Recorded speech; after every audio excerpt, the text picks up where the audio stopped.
સુરત લોકસભા બેઠક પર કોંગ્રેસના ઉમેદવાર નિલેશ કુંભાણીનું ફોર્મ રદ થયા બાદ તેઓ ભૂગર્ભમાં ઉતરી ગયા બાદ અચાનક તેમની પત્ની ઘરે પહોંચ્યા હતા. જો કે મીડિયાને જોઈ ઘરના દરવાજા બંધ કર્યા હતા તો નિલેશ કુંભાણીના ઘર નીચે પોલીસ કાફલો ગોઠવી દેવાયો છે.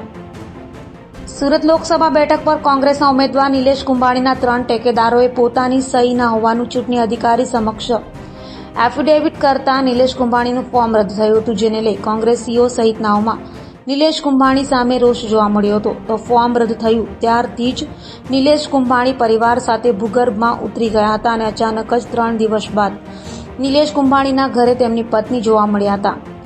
જો કે મીડિયાને જોઈ ઘરના દરવાજા બંધ કરી દીધા તો નિલેશ કુંભાણી હાલ કોંગ્રેસીઓના પણ સંપર્કમાં ન હોવાનું અને અમદાવાદ જવાનું કહી ઘરેથી નીકળ્યા બાદ તેમનો કોઈ અતોપતો ન હોવાનું જણાવ્યું હતું.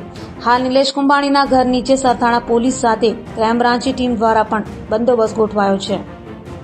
બધાનું સાહસ કરીને હું અહીંયા મીડિયા સામે બોલી અને ઉપર જતા ટોસનો પોટલો અમારી ઉપર જોડે. એ લોકો તો એમના રાજકીય શકતા હોય પણ જેનું ઘરનું માણસ નથી, એના પોતાના ટેકેદારો સગા, એ બધાને અમારે જવાબ દેવો છે. અમારી ઉપર ફોન આવે છે ક્યાં છે અમારા ઘરના માણસો, એનું બધું જાણકારી લેવા માટે પણ એ માણસ ક્યાંક તો કાર્યવાહી કરતો હોય ને.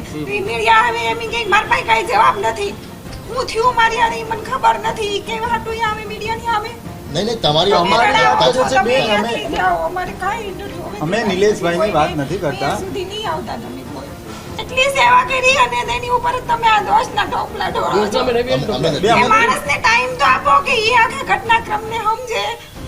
એના જે લોકો છે એ બધા જે ગાયબ થઈ ગયા છે એમને જે વળું છે એ બધાને સમજવાની ટ્રાય તો કાંઈ નથી. અમે કાલે ઇન્ટરવ્યુ આપ્યું નહીં, એ ન આપવું જોઈએ. તમે જાઓ અહીંયાથી.